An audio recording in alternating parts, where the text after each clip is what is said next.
자, 조사 확인에 관련되는 내용이 진행되고 있습니다. 교재 449페이지 중개대상물에 대한 기본적인 사항 하여 진행이 이렇게 됩니다. 방금 여러분 공부하셨지만 물건을 파는 사람 갑이 있겠죠. 매도인, 사는 사람 매수자가 있습니다. 여기 개공사가 중개를 하고 있는데 지금 이 물건에 대해서 조사 확인을 잘해야 됩니다를 가고 있고, 조사 확인이 잘 되어야만 매수자가 사겠소 해야 계약이 체결이 되겠죠. 그래서 물건의 조사 확인 방법에 대해서 정리를 하면서, 자, 지금 449페이지 상단 기본적인 사항은 어떻게 확인하느냐 이렇게 돌았습니다. 자, 그때 상단에 물건의 기본적인 사항이란 물건 그 자체의 소재지, 면적, 구조, 용도 등의 물건의 표시와 사실관계를 말하는데, 1번 내려가면 토지에 대해서 소재지는 첫째 줄에 행정구역으로부터 지번까지 토지대장, 임야대장으로 확인합니다. 그래서 지번의 가장 정확한 확인은 밑에 있다시피 토지대장, 임야대장으로 확인하는데, 어쩌면 그죠? 어떤 내용에 대해서 첫 번째 나오는 게 제일 중요합니다. 자, 물건에 대해서 조사 확인을 하는데 첫 번째 뭐를 확인해야 된다? 소재지를 확인해야 된다. 이렇게 나가잖아. 그죠? 단순한 것 같지만 여러분 같은 아파트, 같은 땅이어도 자, 강남에 있는 아파트와 같은 강자가 들어가더라도 강원도에 있는 아파트는 가격이 다르죠. 그죠? 그래서 어떤 물건을 설명할 때는 가장 중요한 게 소재지입니다. 자, 방금 보시다시피 이 소재지는 무엇으로 확인한다? 대장으로 확인합니다. 토지는 토지대장, 건물은 건축물대장 이렇게 나가겠죠. 자, 대장 하는 개념을 익히시고, 두 번째 지목도 확인해야 된다. 이 조사 확인 사항 중에서 그래도 시험에서 매회 나오는 게 지목입니다. 이 지목이 탁 들어오면 옆에 자동으로 여러분 28 적어놓고 28개 지목이 준비되어 있고, 이 28개 지목으로 구성되어 있다라는 그 자체도 시험 지문으로 뜹니다. 그리고 여러분 공간정보에 관한 법률에 따라서도 지목을 배우시는데 지목은 반드시 한 문제 나온다는 걸 익히셔야 됩니다. 자, 우리 중개사법에서의 지목을 물을 때는 실무적으로 이렇게 묻습니다. 동그라미 1번 이러면 지목은 역시 무엇으로 확인한다? 토지대장, 임야대장에 표기할 때는 명칭을 모두 기재하는데, 두째 줄에 지적도, 임야도에서는 편의상 지목 부호로 표시를 합니다. 그래서 지목의 확인은 기본적으로 무엇으로 확인한다? 대장으로 확인한다. 이 지목에 대해서 이제 우리 중개사법에서 제일 중요한 게 이거죠. 학교 용지가 있다고 칩시다. 학교 용지라고 토지 대장에 나타납니다. 근데 이것이 학이라고 도면에도 표시가 됩니다. 그러면 지목은 토지 대장을 보고 확인하되 도면에도 나타난다. 맞는 말이죠. 근데 도면에는 부호로 나타납니다. 이 부호가 학교 용지는 제일 앞에는 학 이렇게 하니까 크게 부호가 부담스럽지는 않죠. 자, 과수원은 뭐라고 나올까요? 과 나오겠지. 잡종지는 잡, 목장용지 목 이렇게 출발을 할 건데, 이 학이라는 도면이 첫 번째 글자를 따는 게 원칙인데 두 번째 차 문자를 합니다. 두 번째 글자를 따는 게 4개가 있으니까 이게 또 실무에서 시험에 중요한 거예요. 자, 차, 장, 천, 원은 두 번째 부호를 딴다는 게 우리 중개실무에서 중요하고, 차가 두 번째 글자라 그랬으니까 주차장이겠죠. 공은요, 장은 공장용지, 천은 하천을 천이랍니다. 원은 유원지를 원이라 하니까 이 4개는 두 번째 글자를 따는 것으로서 꼭 익히셔야 됩니다. 어떻게 익힐까요? 차장에게 천원 주는 것은 두 번째 부호다. 다시 두 번째 부호가 뭐라고요? 차장에게 1,000원 줍니다.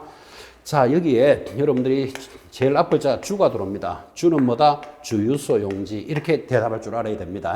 그래서 이게 중요합니다. 자, 공이 들어옵니다. 공은 뭐다? 공원인데 공이 뭐지? 공장 하는 순간 한 문제 틀립니다. 공은 하천은 관계없고, 자, 유 들어옵니다. 유가 뭘까요? 유지지. 유를 유원지 하면 틀리죠. 유원지는 뭐라고 한다? 원한다 그랬잖아. 그죠? 그래서 두 번째 부호를 따는 것 실무에서 굉장히 중요하고 또 지적법에서도 만날 수도 있습니다. 차 문자 부호는 뭐라고요? 차장에게 1,000원 준다. 그래서 차장 1,000원을 익혀 나가셔야 됩니다. 지목은 중요하죠. 자, 넘어가면 교재 450페이지 다시 또 물건에 대해서 확인할 때는 면적도 확인해야 된다. 당연하죠. 면적이 아파트가 30평이냐 40평이냐에 따라서 가격도 달라집니다. 자, 그럼 면적은 어떻게 확인합니까? 하니까 1. 토지의 면적은 토지대장 임야대장에 의하여 줄 거놓으시고 각 필지별로 확인합니다. 자, 그래서 면적도 대장을 보고 확인하는데 2번 좀 전에 했죠. 토지대장, 임야대장 등 대장상의 면적과 등기부상의 면적이 같아야 되는데 서로 다르다면 뭐가 기준이 된다? 대장상 면적이 기준이 된다. 굉장히 중요한 실무의 ABC다 그랬죠.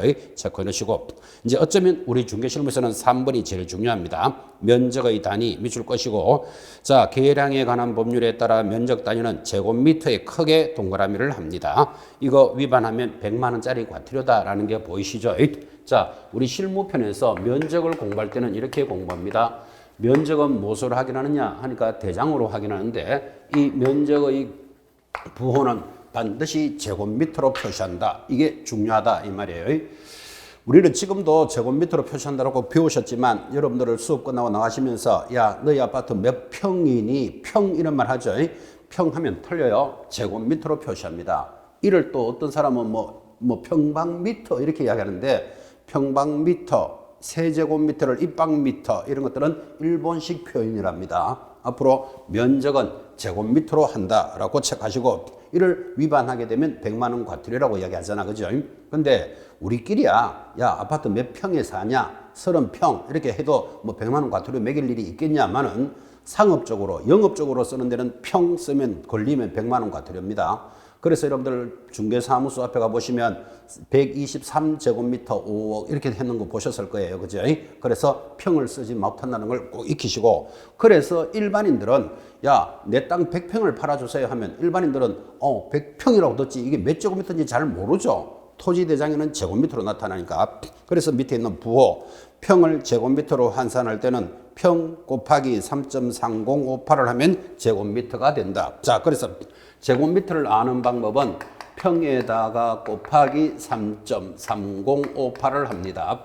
자, 그러면 평을 알고 싶으면 하면 반대죠. 제곱미터에다가 곱하기 0.3025 30 맞죠? 3025를 하게 됩니다. 뭐 한 3.3, 0.3까지만 기억해도 크게 문제는 안 되는데 이 두 개의 도표는 시험에 들어옵니다. 자, 예를 들면 그죠? 고객이 이럽니다. 내 땅 1000평을 팔아주세요 이럽니다. 자기 땅 1000평을 팔아달래요. 평을 팔아달라 그러는데 토지대장에는 제곱미터로 나타나니까 자기가 원하는 1000평이 되는지를 정확하게 봐야 된다고요. 그러면 1000평을 제곱미터로 고치려면 평 곱하기 3.3058이니까 1000 곱하기 3.3058, 3.3058을 하면 천이니까 하나, 둘, 셋, 3305.8 제곱미터가 되어 있어야 된다 이 말을 하는 거예요. 그런데 우리 일반인들은 내 땅 1000평을 팔아주세요 하는데 실제로 토지대장에 보니까 3000제곱미터가 되어 있습니다. 그럼 305제곱미터가 없다는 뜻이잖아. 그죠? 내 땅이 1000평이야 라고 말하지만 대장에는 305평이면 3000평이 안 되잖아. 그죠? 그래서 고객이 분쟁이 일어나기 시작하니까 반드시 고객이 평으로 팔아달라면 여러분들은 제곱미터로 확인을 하셔야 됩니다. 지금 그 이야기 하고 있는 겁니다. 그래서 어떻게 환산하느냐. 다시 어떤 고객이 얼마나 똑똑한지 우리 아파트 100제곱미터를 팔아달래요. 그러면 자기는 100제곱미터라고 이야기하지만 이게 몇 평쯤 되는지 알아야 중개를 할 수 있잖아. 그죠? 그래서 평을 알고 싶을 때는 어떻게 한다? 평에는 제곱미터 곱하기 0.305니까 100 곱하기 0.3025를 하면 100이니까 하나 둘 하면 30.25평입니다. 이 정도는 설명할 수 있어야 우리가 중개를 할 수 있을 거잖아. 그죠? 그래서 평을 제곱미터를 평으로 고치는 것에 대해서는 반드시 기억해 놓으셔야 됩니다. 토지 대장으로 확인하는 면적. 자, 내려가면 4번 경계입니다. 당연하지. 경계도 확인해야 된다. 그죠? 1번 토지의 경계라 하면 지적도, 임야도 줄 닦아 놓고 도면으로 확인한다. 그랬죠? 지적도, 임야도 위에 지적 청량에서 지분별로 획정하여 등록한 선 또는 경계점 좌표 등록부에 등록된 좌표의 연결을 말하는데 그때 즉 경계란 지적공부에 등록하는 단위 토지인 한 필지의 구역상 도면상 경계를 이야기한다. 그래서 도면상 경계 밑줄 도면이라는 말은 지적도상에 있는 경계를 말한다. 이런 뜻이죠. 그래서 지적도상의 경계라는 말은 우리가 통상적으로 내 땅이 저 논두렁에서 이 논두렁까지야. 이거는 사실관계, 사실경계죠. 눈에 보이는 대로 우리 땅이 저 전봇대에서 이 전봇대까지다. 이거 눈으로 보는 것은 눈으로 보는 경계, 사실상 경계라면 이 사실상 경계와 도면에 있는 경계가 같아야 되는데 만약에 다르다면 어떻게 한다? 도면상 경계가 우선이다. 이런 판례는 굉장히 중요합니다. 그래서 도면상 경계, 지적 도면상의 경계라는 표현을 꼭 익히셔야 되고 그것에 관련된 판례들이 밑에 쭉 들어오는데 우리 중개사법에서의 경계는 판례까지는 묻지는 않습니다. 경계의 기본 틀을 딱 익히시고 이 하단에 있는 판례는 공간정보에 관한 법률에서 여러분 많이 다루게 될 겁니다. 자, 제일 중요한 것은 실질적으로 보는 경계와 도면상의 경계가 다르다. 그럼 뭐가 우선이 된다? 도면상 경계가 우선이다를 익히셔야 됩니다. 오른쪽 갑니다. 다섯 번째, 지형도 확인해야 된다. 지형이 뭐죠? 땅의 모양이다 이런 뜻이에요. 여러분 땅도 모양이 좋아야 된다 이런 거 들어보셨죠? 그래서 1번 토지의 모양을 보통 지형이라고 하는데 지형은 정사각형에 가까운 정방형, 정사각형이라고 그랬죠? 정방형, 기다란 모양의 장방형, 아무렇게나 생긴 부정형, 기타 삼각형, 사다리꼴의 형형이 있다. 자, 중요한 것은 이러한 지형은 무엇으로 확인합니까? 이렇게 시험에 묻는다니까요. 지적도, 임야도로서 확인합니다. 지적도, 임야도라는 말을 체크하시면서 밑에 2번 농지는 정방형이 좋고 주거지역, 집 짓는 땅은 정방형, 장방형, 상업지역은 장방형이 좋겠죠. 장방형은 기다탄 네모라 그랬죠. 그러니까 도면상 그 접근성이 넓으려면 많이 들어올 수 있도록 하려면 길쭉한 땅, 장방형이 좋겠다라는 것은 학교는 시간에도 살짝 들으실 거예요. 그래서 지형 보셨고. 자, 6번 지세는 1번 토지의 경사다를 밑줄을 닦았습니다. 자, 토지는 경사가 많은 게 좋을까요? 평평한 게 좋을까요? 평평한 게 좋겠죠. 그러면 토지에 대해서 지세도 확인하는데 중요한 것, 이 지세는 토지 대장이나 지적도 공부를 보고 확인한다면 틀려요. 그때 동그라미 2번 보시면 한 필지 토지의 구체적인 지세, 땅의 기울기는 무엇으로 확인한다? 현장 답사를 통해서 확인한다가 중요한 거예요. 현장 답사에 동그라미를 딱 합니다. 지세는 현장 답사로 확인하지 공부에 나타나지 않습니다. 자, 지금까지가 이제 토지에 대한 기본적인 사항들을 쭉 정리했다면 하단에 이제 건물의 기본적인 사항이 들어오는데 거의 대동소이하겠죠. 예를 들면 하단에 건물의 소재지는 무엇으로 확인합니까? 하면 건축물 대장에 의해서 확인한다. 건축물 대장 밑줄 것이고 넘어가면 452페이지 자 건물의 구조, 연도, 면적 이런 것들은 거의 다 보시면 건축물 대장으로 확인한다 돼 있을 겁니다. 가볍게 확인하시면 되는데 살짝 좀 조심한다면 밑에 6번은 별표를 찍으셔야 됩니다. 자 건물에 있어서 대표적으로 아파트는 방향이 좋아야 된다는 건 이해하십니까? 남향이다, 동향이다 이런 게 있죠. 그래서 건물의 방향은 비교적 중요하니까 별표 하나 찍으시고 건물의 방위가 건물의 환경과 가격에 영향을 미치므로 동서남북의 어디를 향하고 있는지를 조사 확인하는데 일반적으로 주택의 경우에 우리나라에서는 남향이 선호되고 있고 주택의 방향은 주된 생활 공간인 주실의 방향을 기준으로 파악한다. 자, 주실의 기준에 줄 것입니다. 주실이라는 건 이런 뜻이죠. 안방으로부터 또는 거실로부터 남향이다, 동향이다. 주거지역은 그렇게 이야기하는 거예요. 근데 일반적인 사무실은 어떻게 하느냐 하니까 그 외의 건축물은 출입구로서 방향을 기재합니다. 입구로부터 동향이다, 서향이다. 그 방향에 대해서는 살짝 조심할 거 이겁죠. 주된실이 거실이다, 안방이다를 기준으로 해서 방향을 정하되 그 외의 건축물은 입구를 기준으로 합니다. 정도는 체크해 놓으시고 이게 확인 설명서에 나타나는 내용이기 때문에 살짝 중요한 정도입니다. 나머지 읽으시고 자, 또 중요한 게 중개대상물의 권리관계에 관한 사항도 확인하라. 자, 근데 권리관계는 어떻게 확인한다? 1. 등기부로 확인한다. 가장 등기 시간에 기본으로 듣는 거죠. 자, 등기부는 어떻게 구성이 되어 있습니까? 하나의 표제부, 갑부, 얼구로 구성되어 있다. 가장 기초죠. 그러면 이 등기부를 본다면 표제부에는 뭐가 나타나고 부동산의 표시관계가 나타나고 표시관계라는 게 아까 사실관계라고 그랬죠. 소재, 지번, 면적 이런 것들이 표제부에 나타납니다. 갑구에는요 소유권에 관한 권리, 얼구는요 소유권 외의 권리가 나타난다. 지금 가장 기초적인 이야기를 하고 있고 그 내용이 하단에 수록이 되어 있습니다. 시험 문제 이렇게 들어오겠죠. 자, 이 아파트에 저당권이 설정되어 있음을 등기부 갑구를 보고 설명하였다 하면 X다, 그죠? 자, 저당권은 소유권 외의 권리잖아요. 그럼 무엇으로 확인한다? 뭐 얼굴을 보고 확인한다. 이렇게 대답할 줄 알아야 되겠습니다. 그래서 당연히 소유권 외의 권리로서 가볍게 보시고, 자, 454페이지 하단에 가면 이런 권리관계도 2번 중간이죠. 현장 답사해야 되는 것 아까 살짝 했습니다. 실제 권리관계의 확인은 등기가 되지 않는 권리들은 현장 확인해야 된다 하고 줄을 꺼셨고, 다시 확인합시다. 454페이지 한가운데 2번 등기부상의 확인이 불가능한 등기되지 아니한 임차권 줄 것입니까? 법정지상권, 분묘기지권, 유치권 등은 현장 답사와 의뢰인의 협조를 통해서 확인 설명한다. 자, 이런 권리들은 등기가 되지 않으니까 뭐 한다고요? 현장 답사하는 권리다 해서 하단에 법정지상권 하는 모양들이 나타나고 있습니다. 이 법정지상권은 사실상 우리 중개사법의 과목은 아니죠. 우리 법령 과목은 아니고 여러분들 관계된 것이 민법에서 만나니까 하단에 있는 법정지상권의 요약집이다 하시고 가볍게 보시기 바랍니다. 자, 두 장 넘겨서 458페이지에 가면 상단에 유치권의 확인이라는 것도 있습니다. 역시 유치권도 법정담보물권으로서 등기되지 않는 권리, 그래서 현장 답사해야 되는데 우리 중개사법에서의 유치권은 어떤 식으로 들어오는가 하면 이제 우리 수업의 마지막 경매 파트에서의 유치권이 중요하게 접근합니다. 하단에 유치권에 관한 내용 가볍게 보시고 역시 민법 과목이죠. 민법에서 자세히 정리를 할 겁니다.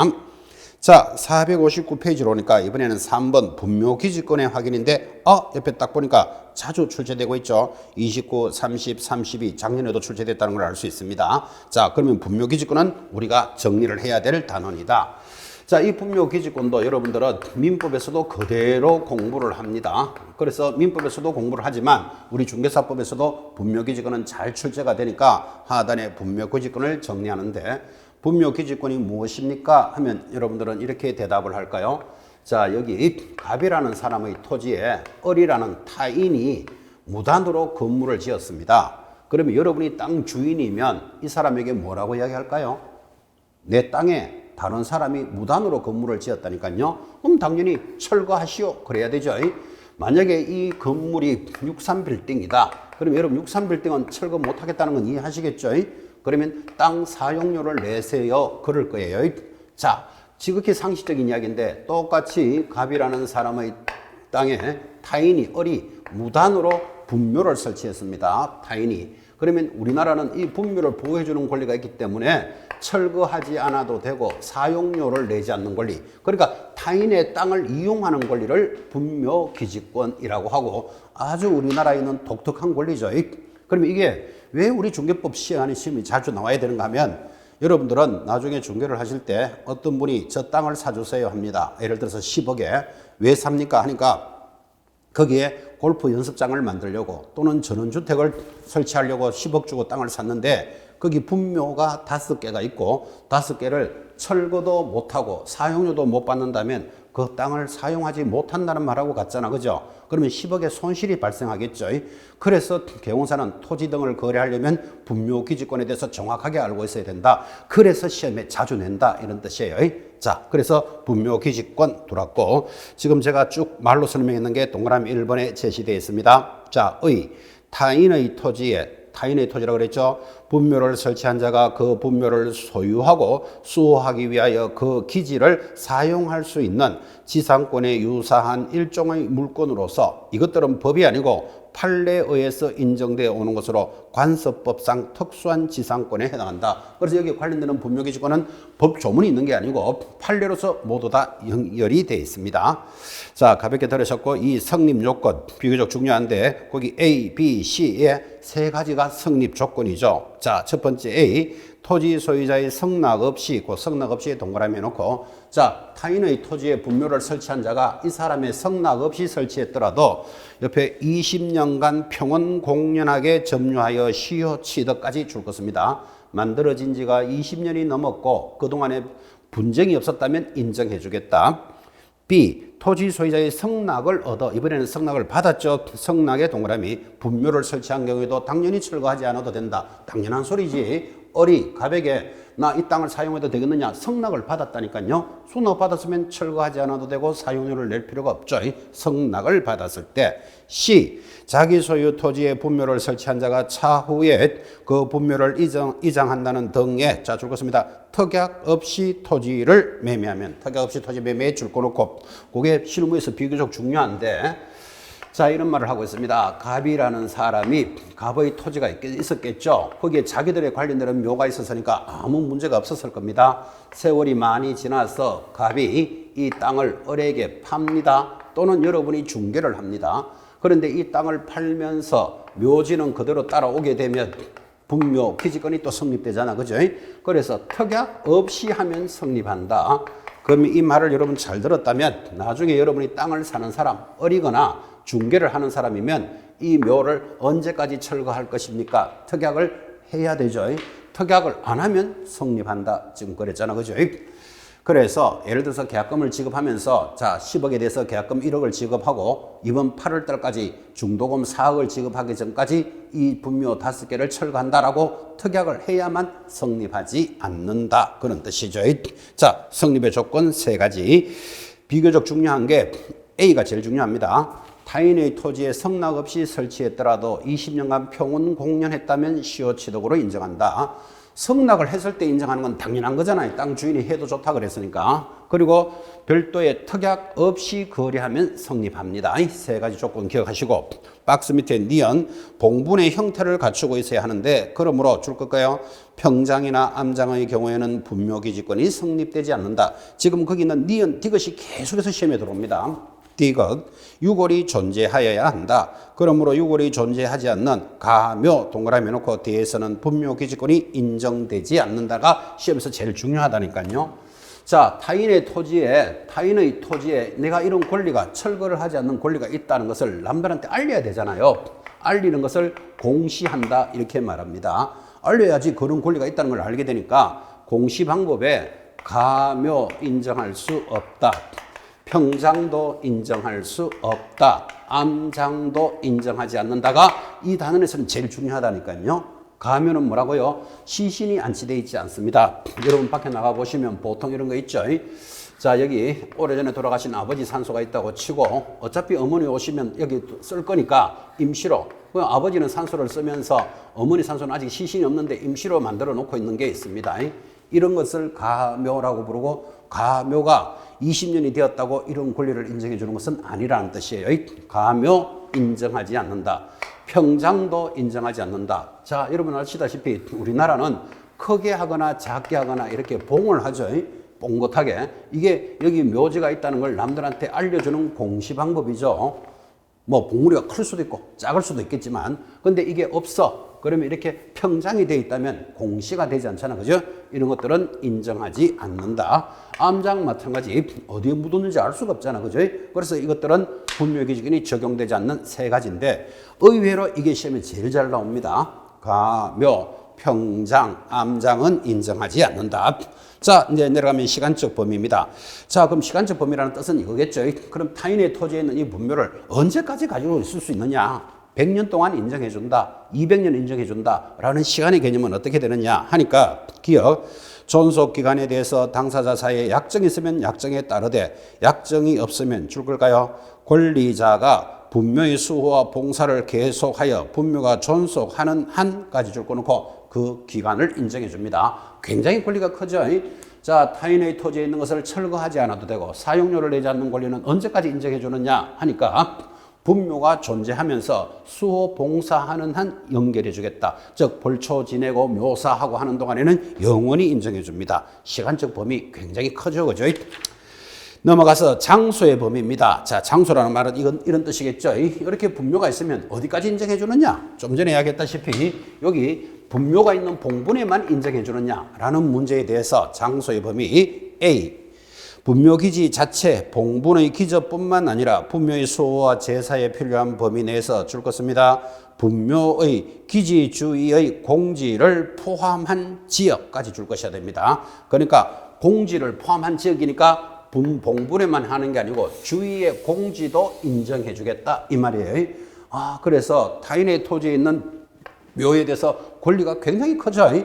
왜 이 주위의 공지를 포함해야 되는가 하면, 여러분 묘지 앞에는 음식 차리는 자리 보셨죠? 그걸 상석 그래요. 그 다음에 옆에 비석이 있을 수도 있고 또 큰 석상이 있을 수도 있잖아, 그죠?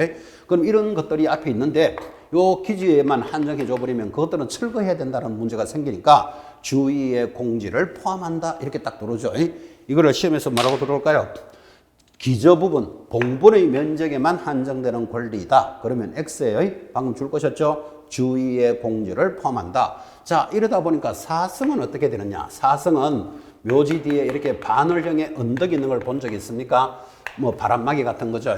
묘지가 이렇게 있으면 삥 둘러싸는 게 있다니까요. 사성이 있는 데도 있고 없는 데도 있는데 그럼 사성까지 인정해 주느냐? 라는 문제에 대해서 판례는 이렇게 제시합니다. 상단에 B.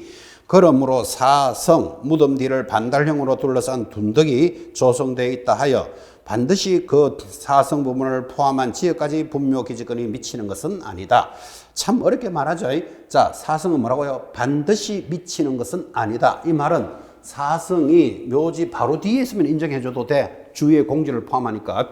근데 지형지물상 한 10m 뒤에 있다고 칩시다. 그럼 10m 뒤에 있는 까지 인정을 해줄 수는 없다. 이런 뜻이에요. 그래서 사성은 반드시 인정하는 것은 아니다. 인정할 수도 있고 안 할 수도 있으니까 그때그때 보고 판단하겠다라는 취지입니다. 이 사성. 자, 권리, 타인의 토지에 대한 사용 수익에 관한 것. 그리고 니은이 또 중요하죠. 새로운 권능은 부정된다. 밑줄 꺼놓고 이런 분묘기지권이 설정되어 있는 것에 대해서 또 추가로 설정할 수 있느냐라는 문제에 대해서 새로운 권능은 부정한다. 이런 것들을 익히셔야 됩니다. 추가로 설정할 수는 없다. 그 다음에 내려오면 디귿, 권리의 귀속 주체에서 주란을 끌 것, 종손에게 우선되는 것이 인정된다는 것이 판례의 입장이다. 그러면 옆에다 적기를 연고자 X 이렇게 적으셔야 됩니다. 이것도 비교적 시험에 잘 들어오는데, 그러면 타인의 토지에 있는 이런 권리는 누가 주장하느냐 하면 종손이 주장할 수 있는 권리인데, 만약에 종손이 없다면 이 묘지의 자식들을 연고자로 부르겠죠. 연고자도 주장할 수 있다. 항상 시험에서 물을 때는 연고자가 주장하되 종손도 주장한다. 이게 종손을 뒤로 가면 틀려요. 항상 제일 중요한 것 종손이 제일 앞에 있어야 됩니다. 주장하되 만약에 종손이 없다면 연고자도 주장할 수 있다. 그 종손의 동그라미 것이었습니다. 바로 밑에 동그라미 5번 별표죠. 의무. 자, 분묘권을 시효 취득하는 경우에는 지료에 관한 배제 특약이 없는 한 지료를 청구한 때로부터 지료를 지급해야 한다. 5번은 별표 딱 찍으시고 옆에 대법원 전원 합의체 2017년 이렇게 나가는데 굉장히 중요합니다. 이전에는 이랬습니다. 20년 동안 공연 평안하게 시효 취득했으면 지료를 무상으로 한다 그랬어요. 지료를 무상으로 한다 해서 지금은 뭐라고요? 청구한 때로부터 지료를 지급해야 한다 이렇게 바뀌었다니까요. 취지가 굉장히 크겠죠. 여러분 한번 봐요. 자, 다른 사람 토지에 묘지가 있었습니다. 20년이 넘었으면 철수 안 해도 된다 그랬죠. 그럼 철수 안 하고 거기에 지료도 무상으로 했던 것이 판례가 바뀌면서 이제 지료를 주시오라고 청구를 하면 청구한 때로부터 지급해야 된다 이렇게 돌아서니까 이제 무단으로 설치된 분묘에 대해서 땅 주인이 이제 철거해 주세요 하면 철거 안 해도 된다 그랬잖아요. 그죠? 그 대신에 땅 사용료는 내시오 이렇게 바뀌었다는 뜻이에요. 그래서 의미가 크다라는 걸 제가 돼. 그러면 그때 지료는 20년 전에 거부터 받을 수 있느냐? 그게 아니고 거기 있죠. 청구한 때로부터 지료는 지급해야 한다라고 바뀌었다. 판례가 바뀌었기 때문에 그 5번의 의무는 당연히 기억을 해놓으셔야 됩니다. 아마 원래 시험 예상 출제 문제가 그 5번의 내용은 익히셔야 됩니다. 자, 오른쪽 461페이지 분묘기지권에 관한 주요 판례. 지금 대충 이야기했는 게 거의 다 했습니다.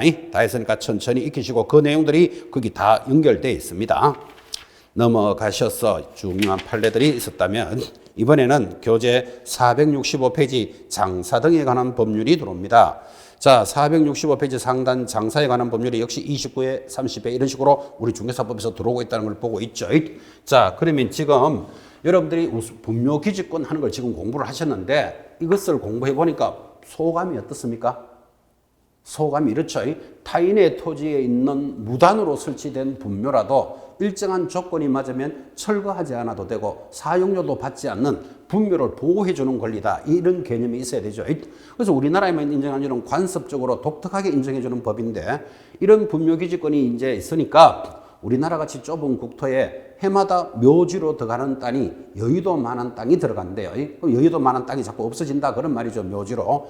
그래서 국가가 위기감을 느끼고 안 되겠다. 이제 분묘기지권을 인정할 수 없다 하려고 법을 만들었습니다. 그 법이 장사에 관한 법률이다. 그래서 이 장사에 관한 법률은 영업하는 법이 아니고 초상치는 법이다 그런 뜻이에요.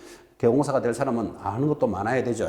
그래서 초상치는 법이 인정이 되니까 이 장사에 관한 법률은 2001년부터 시행합니다. 이 숫자도 알아야 됩니다. 그래서 제일 위에 장사 등에 관한 법률 해놓고 그 옆에다가 교재 밑에 있네요. 동그라미 2번에 세 처지로 보면 2001년 1월 13일 거기 줄 딱 꺼놓고 별표 딱 하셔야 돼요.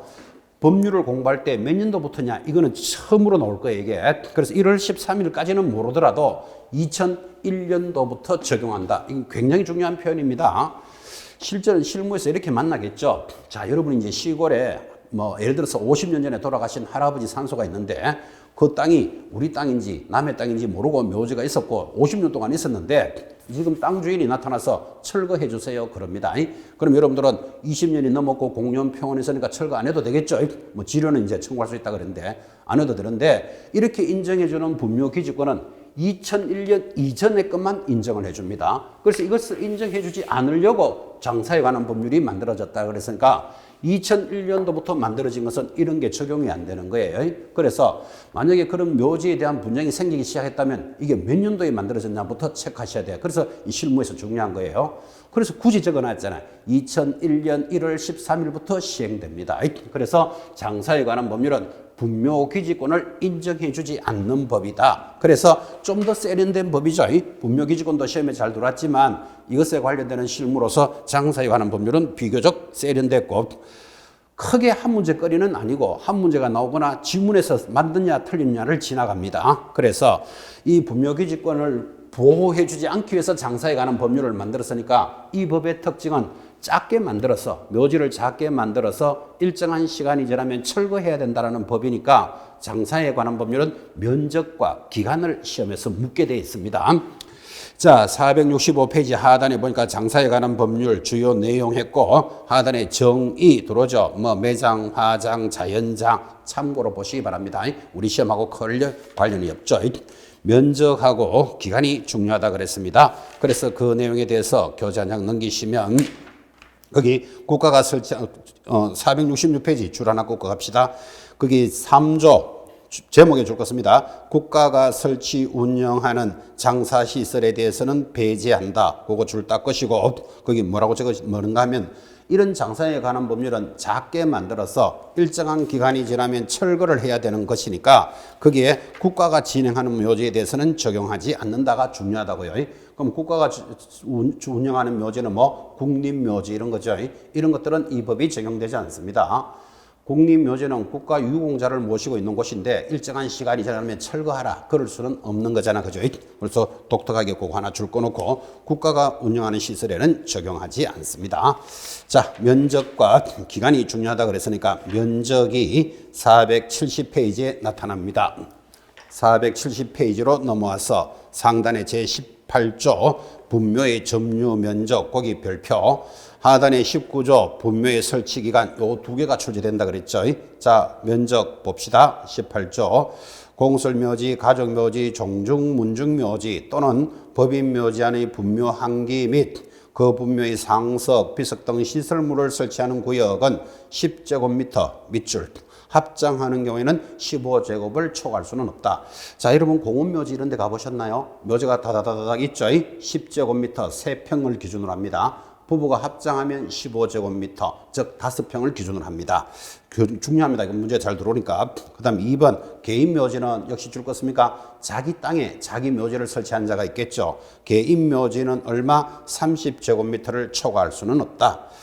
3번 봉안시설로서 봉안묘의 높이는 70cm로 하고 한 기당 2제곱미터를 초과할 수 없다. 이거는 가볍게 보셔도 됩니다. 뭐 높이는 작게 하라 이런 말이겠죠. 그 다음에 4번 분묘 봉안묘 또는 한 기당 설치하는 것은 상석 비석은 대통령령으로 정하는데 예를 들어서 뽕긋하게 하는 것은 1m를 넘을 수 없고 평분은 50cm를 초과할 수 없다라는 내용들이 대통령령에 있습니다. 그건 시험하고 관계없으니까 가볍게 보시고 자 이제 기간이 중요하다 그랬잖아요.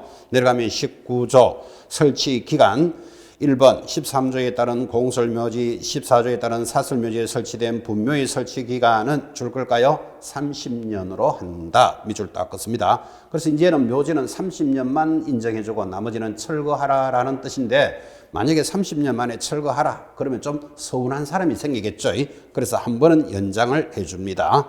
그때 바로 밑에 있죠. 2번 제1항에 따른 설치 기간이 지난 분묘 연고자가 시도지사 또는 시장 군수구청장 또는 14조 4항에 따라 법인묘지 설치 관리를 허가받은 자에게 자 줄 것입니다. 설치 기간의 연장을 신청하는 경우에는 1회에 한하여 30년을 연장해 주겠다. 그러면 합이 몇 년이죠? 60년은 둘 수 있다 이런 뜻이죠. 30년 만에 설치하고 철거를 해야 되는데 좀 서운한 사람이 있다면 한 번 연장해 주겠다. 몇 년? 30년을. 그러니까 길게 보면 60년까지 둘 수 있다는 뜻입니다. 거기까지 체크하시고 자, 그 다음에 이제 관련되는 내용으로서는 설치기간의 분묘가 종료가 되면 어떻게 하느냐 또 시험에 한 두 번 들어옵니다. 제일 하단 20조에 들어옵니다.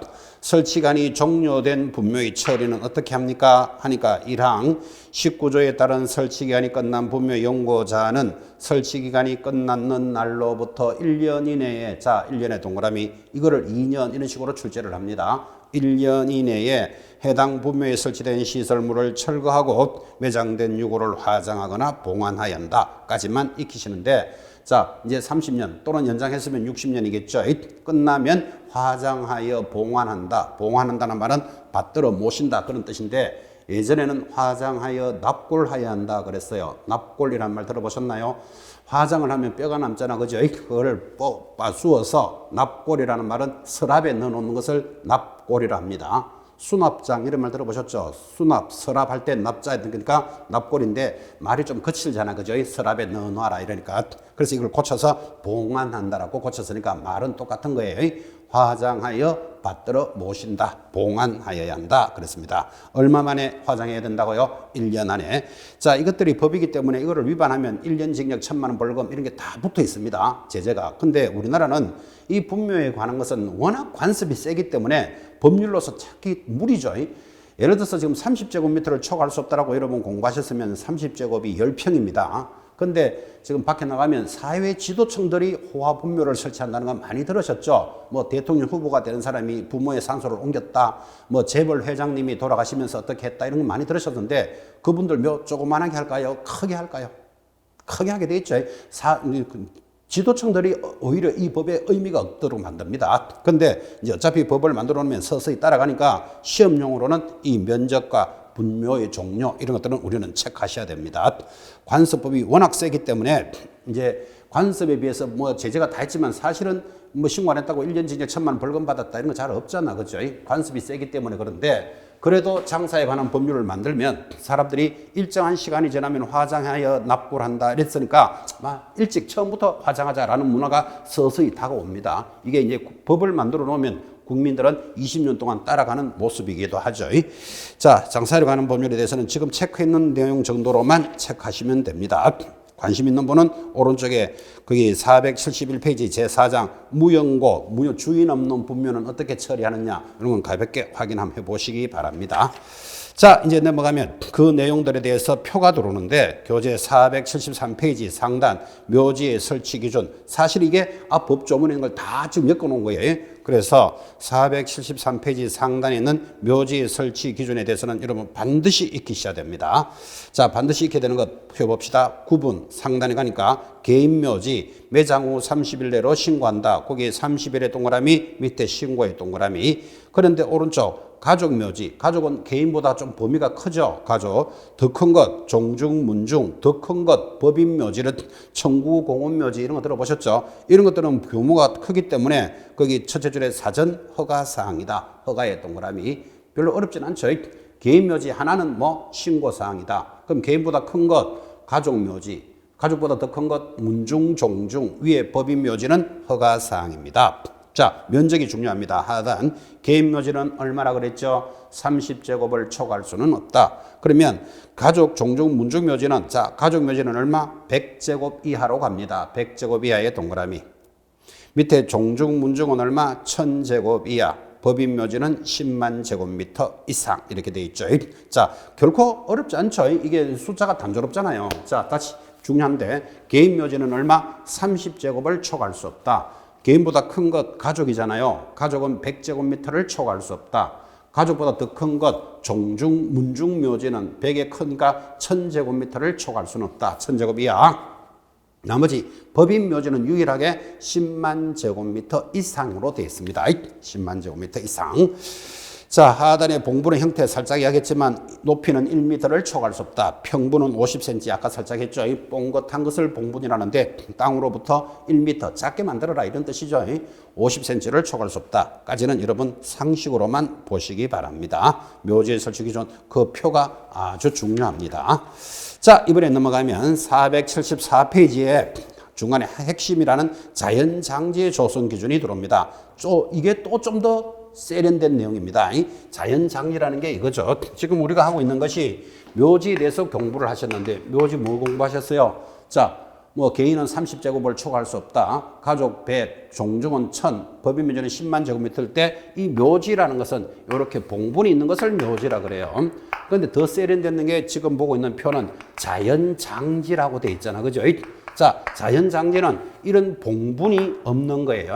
여러분 이런 말 들어보셨나요? 잔디밭에 뿌리는 것을 초목장, 나무 밑에 하는 것을 수목장, 바람에 날리는 것을 풍장이라는 말이 자연장지라는 뜻이에요. 이제 흔적을 남기지 않겠다 이런 뜻이겠죠. 그래서 묘지에 비해서 비교적 좀 더 세련된 내용이 자연장지입니다. 그럼 또 살짝 한무제거리는 아니고 지문이 하나 정도로 들어오기 때문에 474페이지 가운데 있는 표 자연장지의 조성 기준 가볍게 확인합니다. 자, 거기도 개인 자연장지는 30일 내로 신고한다. 똑같잖아 봐요. 30일 동그라미 신고 동그라미. 그런데 옆에 가족 문중이 신고라는 걸 동그라미 해놓으셔야 돼요. 아까 묘지는 허가받으라 그랬잖아. 그죠? 자, 여러분 아시다시피 가족 자연장지나 종중 문중은 뭐 잔디밭이니까 봉분이 없으니까 뭐 굳이 허가까지 받을 필요는 없다. 그런 뜻이죠. 사전 신고. 오른쪽에 법인은 사전 허가. 법인은 어차피 규모가 크니까 허가다. 그렇게 구분하시고. 자, 면적 봅시다. 개인 30제곱미터 똑같죠? 부담스럽게 없죠? 가족 자연장지 얼마? 100제곱미터 똑같잖아. 아까 묘지하고. 그죠? 그런데 종중, 문중, 그게 이제 시험에 들어와요. 앞에 별표 놓고 2000제곱미터예요. 아까 묘지는 얼마였죠? 1000제곱이었어요. 근데 자연장지는 지금 2000이잖아. 그죠? 그러니까 이거를 구분을 안 하면 아까는 1000제곱이 맞다고 그랬는데 지금은 다르네요. 자꾸 이런 말 하면 안 된다고. 왜? 묘지와 자연장지를 구분해야 되기 때문에 그래요. 자연장지는 종중, 문중은 얼마까지 해줄 수도 있다. 2000제곱미터. 좀 더 넓게 해준다 뜻이지. 잔디밭, 초목밭은 봉분이 없는 거니까 좀 더 넓게 해줘도 관계없죠. 그래서 법인 종중, 문중에 대한 2000제곱을 꼭 익혀 놓으셔야 됩니다. 오른쪽에 법인 장지는 재단 법인은 5만 제곱미터, 종교단체는 4만 제곱미터인데 그런 것까지 숫자 심하게 묻지 않습니다. 여러분 요즘 사찰이나 이런 데서도 납골당을 뭐 운영한다 이런 말 들어보셨죠? 그런 것들이 종교단체죠. 종교단체는 4만 제곱미터 이하로 해라. 그 다음에 재단법인이나 공공법인 이런 것들은 5만 제곱미터 이상으로 간다라는 취지입니다. 거기서 중요한 것은 종중, 문중, 자연장지 2000제곱미터를 꼭 체크하실 것. 비고 내려오면 분골하여 흙과 섞어서 묻어야 한다. 2번 용기는 생화학적으로 분해가 가능한 것으로 30cm 이상의 깊이로 해라. 유품 등을 함께 묻어서는 아니 된다. 라는 것들이 자연장지의 가벼운 내용이에요. 그 정도만 익히시면 됩니다. 참고로 보시면 되고 하단에 있는 내용들이 다 정리됐죠. 자, 여기까지가 이제 권리관계였다면 477페이지 중개대상물의 권리자에 관한 사항이 나타납니다. 이 권리자에 관한 사항이 뭐냐 하고 물으니까 권리의 진정성을 확인한다 이렇게 나가죠. 자, 제목 일단 줄 한번 꺼보십시오. 권리의 진정성이 뭐냐 하면 저 물건을 팔아달라고 왔는데 저 사람이 진짜 자기 물건을 파는지 남의 물건을 파는지를 확인해야 된다. 1번 개공사는 매도인이 누구죠? 파는 사람이 진정한 소유자인지를 믿을 것입니다. 등기부와 주민등록증 별것도 아니지만 이것도 시험에 잘 들어옵니다. 별표 딱 찍어놓고 이것으로 확인을 합니다. 자, 여러분은 어떻게 확인할까요? 저 사람이 아파트를 팔아달라고 왔어요. 그러면 진짜 당신 겁니까? 이렇게 물어서 될 말이 아니죠. 일단 등기부는 개공사가 뗄 수 있잖아. 그죠? 등기부를 딱 떼놓고 그 다음 등기부에 보니까 소유자가 김갑동으로 돼 있으면 본인이 김갑동인지를 주민등록증으로 확인하라 이런 뜻이죠. 자, 그런데 이것을 등기부와 주민등록 등본으로 확인한다 이런 말까지 출제된 바가 있다니까요. 주민등록 등본으로 확인할 수 있는 건 아니죠. 그래서 두 개를 체크하시고 이렇게 내용은 되어 있지만 등기부와 주민등록증을 확인하는데 개공사가 온 손님에게 못 믿는다는 듯이 주민등록증 내보시오. 이렇게 좀 부담스럽잖아. 그죠? 그럴 때 여러분이 머리를 살짝 써서 우리는 주민등록증을 복사를 합니다. 이렇게 이야기합니다. 복사합니다. 이 말은 내놔라. 이 말이죠. 그래서 주민등록증을 등기부에 딱 복사를 해 놓으셔야 됩니다. 왜? 나중에 집을 팔고도 나는 집을 판 적이 없다. 이런 놈이 생긴다니까요. 그래서 자기가 왔다는 것을 등기부에 복사를 해 놓는데 여러분 은행 업무 보실 때 여직원이 신분증 봅시다. 보셨나요? 그때 보기만 합니까? 복사합니까? 반드시 복사해 놓습니다. 본인이 왔다는 것을 가지고 있는다는 뜻이에요. 그죠? 그래서 등기부와 주민등록증으로 확인하는데 그런데 이것만 가지고 좀 의심스럽다. 그러면 바로 밑에 등기 필증이나 뭐 재산세를 내고 있는지 이런 것도 확인하는 것이 좋겠다. 상식이죠. 자, 그 다음에 또 2번이 중요합니다. 그런데 실제 소유자와 등기부상의 소유자가 다르다. 아까도 살짝 했죠. 등기부에는 공신력이 없기 때문에 바로 밑에 동그라미 합니다. 실제 소유자와 계약을 체결해야 된다. 그래서 우리나라 등기부는 공신력 없다를 또다시 한번 이야기하고 있죠. 실제 소유자와 거래합니다. 자, 그러면 실제 소유자인지를 어떻게 확인하라 그랬죠? 등기부와 주민등록증으로 확인하라 그랬잖아요. 자, 넘어가면 이제 저 사람이 본인이 맞아요. 주인이 맞으면 이번에는 권리의 진정성을 확인합니다.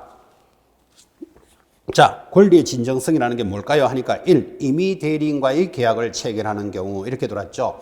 보통 이렇지 않나요? 여러분. 보통 권리의 진정성을 이야기한다는 말은 물건을 파는 자가 사는 사람 사이에 개공사가 지금 이 물건에 대해서 확인을 해나가고 있습니다. 소재지, 지번, 면적, 경계, 그 다음에 등기부에 나타나지 않는 뭐 분묘, 기지권, 또 장사에 관한 법률 이런 거를 공부하고 있는데 이제 이런 권리를 확인하고 나면 이 사람이 진짜 자기 주인인지도 확인하라 이 말이에요. 어떻게? 등기부와 주민등록증으로 확인합니다. 그렇게 본인의 진정성을 확인하면 되는데 이럴 수도 있나요? 갑의 부동산을 병이라는 자가 와서 대신 좀 팔아주세요 하는 것을 우리는 대리인이 왔다 그러죠. 자, 남편의 부동산을 처가 팔아주세요라고 올 수 있다 없다? 당연히 있죠. 남편은 직장에 가고 없는데 남편이 일일이 다 할 수는 없는 거잖아요. 그죠?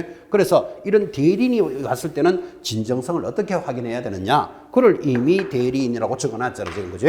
자, 그래서 1번 임의 대리인을 확인할 때는 그때 매도인의 임의 대리인과 계약을 체결하는 경우에 개공사는 대리인에게 진정한 대리권이 있는지 여부를 확인하는 서면, 지금부터 중요합니다. 줄 것입니다.